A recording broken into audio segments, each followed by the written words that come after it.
Morning. Today we are doing a short video about lymphomas. Okay, so let's start with a lymph node. This is the normal structure of a lymph node, somewhat like it. I'm just going to be talking about things which are important to us. This is the hilar area, and this is the capsule, right? This is hole surrounding the lymph node. Okay, then this is the hile where the blood vessels will enter. It's probably the hilar area. Now when you look at the lymph node, you get to see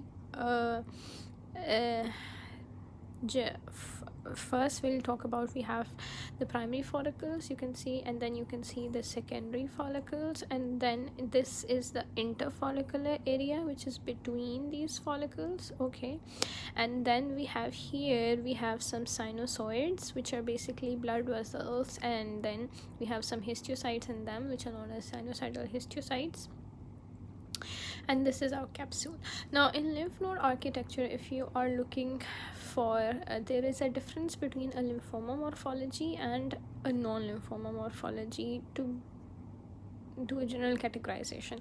Now in case of when we are looking at a lymph node, for example, for evaluation of a metastatic spread or extranodal spread or some mets, so what usually we look at subcapsular areas for some very small metastasis, and then if we have a macromets, it's involving the whole lymph node architecture, it's completely effaced by the tumor and it's going outside like that. In case of lymphoma, what you do is you don't have that picture of a lymph node and a secondary looking tumor. You just have a lymph node with a basic lymph node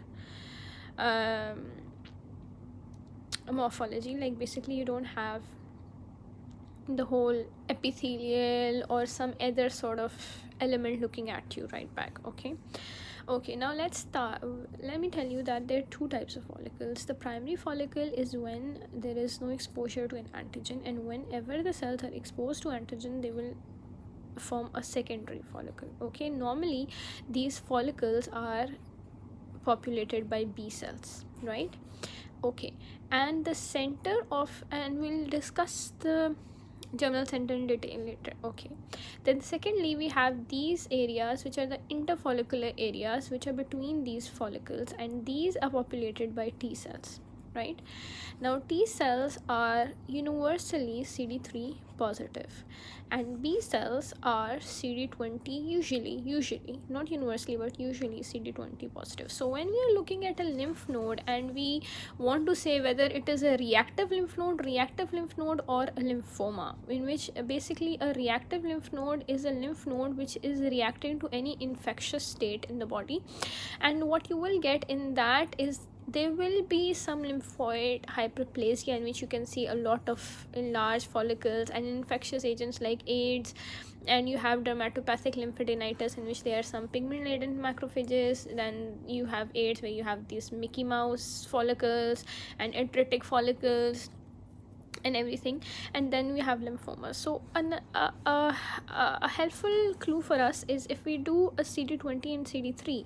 So if we get to see CD20 confined to the follicles, and we see CD3 confined over here, and we see an almost equal distribution of CD20 and CD3, so that will more likely be in favor of a reactive lymph node. Okay, and then also there are histiocytes, which the histiocytes, they will probably be positive for other markers. We'll discuss about it later. So, and also in lymphomas we need to look at the capsule, because most of the lymphomas, they will be extending till the capsule. Okay, and then we have patterns of lymphomas, which you will get, in which we call it either a complete effacement or a partial effacement, which means a complete involvement of the lymph node or a partial involvement of the lymph node architecture.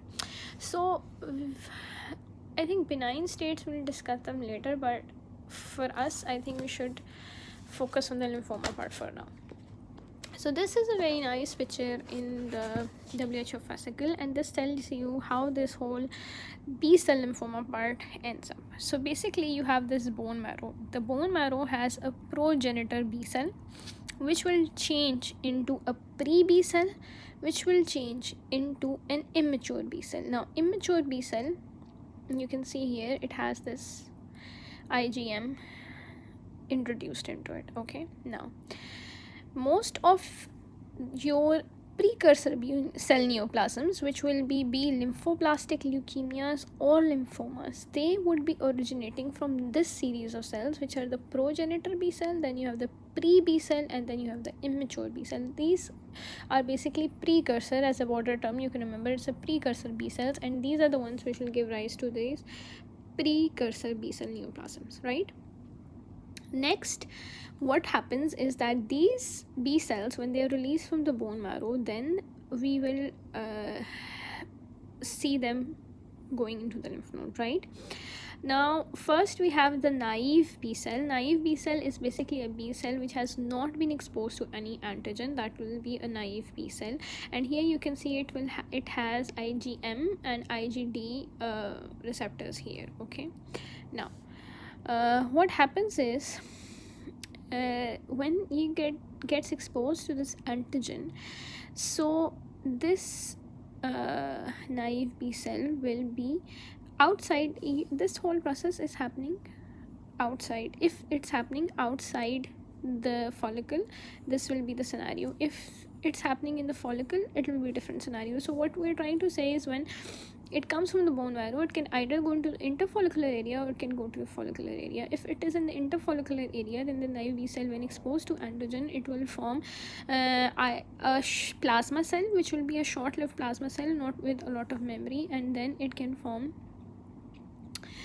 and then you have another B cell, right? Now this B cell could either be a centroblast or it could be a memory B cell, right? So we'll go more on that, but what we need to know is that all neoplasms which are pre-G cell, G cell is germinal center, which are originating from before the germinal center neoplasms, would be coming from this line of differentiation, and usually the pre-G cell neoplasm is the mantle cell lymphoma.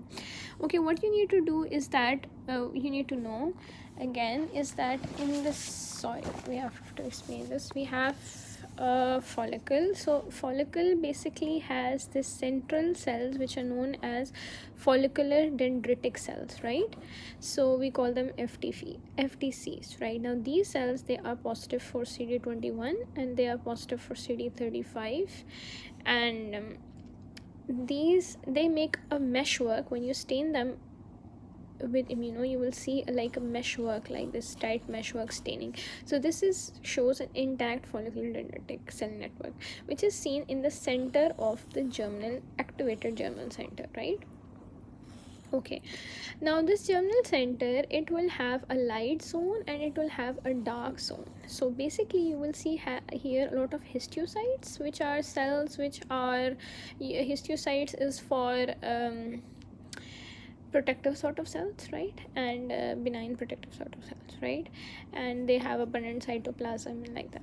Next, you will have B cells. You will have B cells. Now B cells, you will have two forms of B cells. You will have centrocytes and you will have centroblasts, right? Now centrocytes are cells which have cleaved nuclei, and they're a bit triangulated cleaved nuclei cells, right? So these are the centrocytes and they're smaller. The centroblasts are the larger cells. They have abundant cytoplasm and they have a rounder nucleus, and basically they have 2 to 3 peripherally located nucleoli. So this is a centroblast and this is a centrocyte, and normally you see some odd ratios of this in your normal germinal center. You also see some immunoblasts, which are basically also B cells, and they have a single central nucleolus and also abundant cytoplasm. So you see also immunoblasts, and you see other sort of cells. You can also have some T cells, some very less ones, and then this is the whole thing. Now this, outside this, you have a mental zone, right? So this is outside the germinal center. Okay, and then then let's get back to this diagram. So you see here, this is your follicular dendritic network or meshwork of cells. Here you get this cell. This cell which is coming from the bone marrow, it can directly enter the mental zone, where it will be known as the mental cell, right? And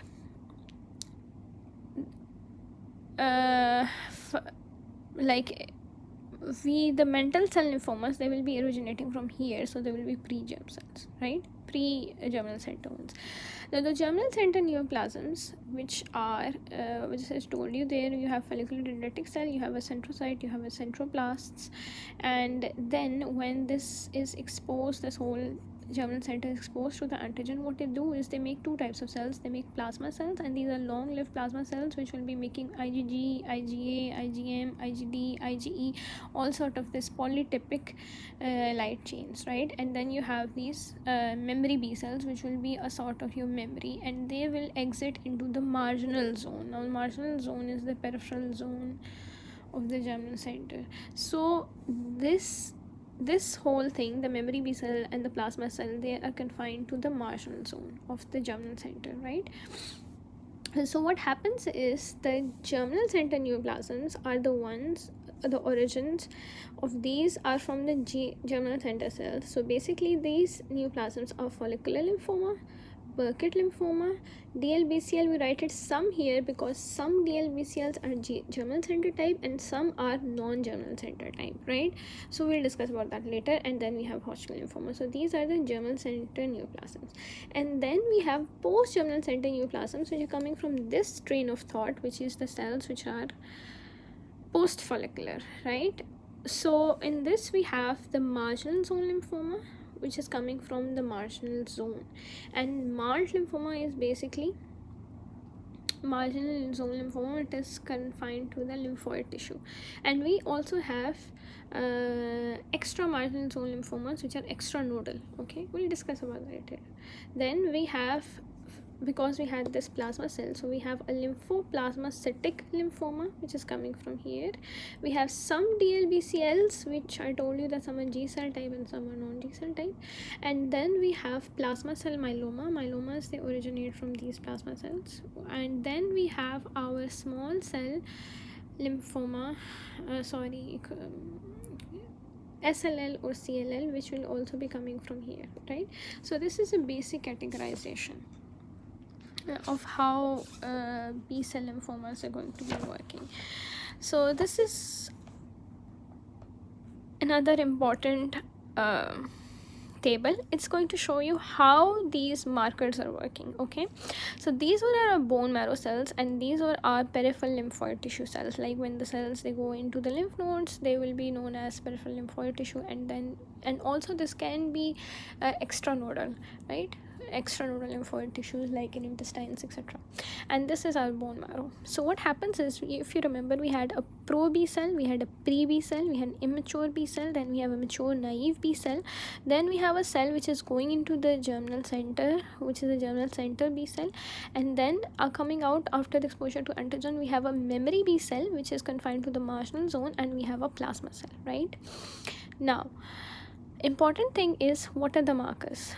When you can see that the more immature markers, like the pro B is the most mature blast, it will have CD34, it will be positive, right? Then the pro B and pre B, they will also be positive for TDT, terminal deoxyribonucleotide, which is an immature marker. And then we have CD10. Now CD10, it is positive in your these markers, but again it is positive in our germinal center B cell. So here they will again get CD10, and this is a germinal center marker. That's what we clinically use it as a germinal center marker. But it is also positive in your immature cells like CD10, TDT, and CD34, right? And LMO2 also, but this is not clinically used, so relevant. Okay, next, our important marker is CD19, right? CD19, as you can see, we start from pro B, pre B, immature, mature, germinal. So all of these are strongly diffusely CD19 positive till we go to the plasma cell, which begins to lose its CD19 positivity. Okay, then we have CD79A. CD79A sometimes also you can see in the mature, sometimes it can be weak, but however it is also positive in all of the cells. So CD79A is also a parent marker of B cell differentiation, right? Then we have PAX5. Now PAX5 is also a very good B cell marker, and it is being used more commonly, and this is also positive in most of the B cells, as you can see here. Now CD20, as you see, it is a very important marker which is usually used for mature B cells, right? You can see the more mature B cells, this mature naive B cell, germinal center B cell, memory B cell, and even plasma cells to some extent, but not always, are CD20 positive. But all these primitive B cells usually have lower CD20 positivity. And they can even be negative. Another chance of getting a CD20 negative on a B cell is when you're giving rituximab or anti-CD20 to somebody. So when you will get your immuno, you will get a CD20 negative, and you will think that it is CD20 negative. It's not a B cell, not a mature B cell, but it is because of the therapeutic effect. Okay. Then CD23 is also positive in your mature naive B cell and germinal center B cell, but I told you that CD23 it's lesser used for clinical, right? Then we have CD38. It is also a primitive marker which will be positive in pro B and pre B. And then CD38 is an important marker for germinal center B cells. It is positive in the germinal center cells, and it is a very important marker for plasma cells. So it is positive for CD38 and CD138. The plasma cells are positive for that, right? And the plasma cells are also positive for BLIMP1, XBB1, less commonly used, and MUM1 or IRF4, which is another clone. So basically what you need to remember is plasma cell which would be positive for CD38, CD138, and MUM1, right? And then you can see MUM1 is a very important marker, and it is also positive in this plasma cell, in the memory B cell, and to some extent in the germinal B center cell. Now the germinal B center cells are also a very important category of tumors, because most of the tumors are coming from the germinal center B cell. So what happens is, these cells, I told you, they were CD10 positive. They are also positive for BCL6 and HGAL, which is less commonly used. But what you need to remember is, if you have to have a germinal center phenotype, if a cell is arising from lymphoma is of germinal center origin, it will be CD10 positive and it will be BCL6 positive. These are your two most important markers, BCL6 and CD10. Okay, so then we have another thing about the thymus, but I think we can discuss that later. So I think we can just focus on B cell first, and then we can go on for the T cells, right? Okay, another thing is that we have, for flow, you need to know that what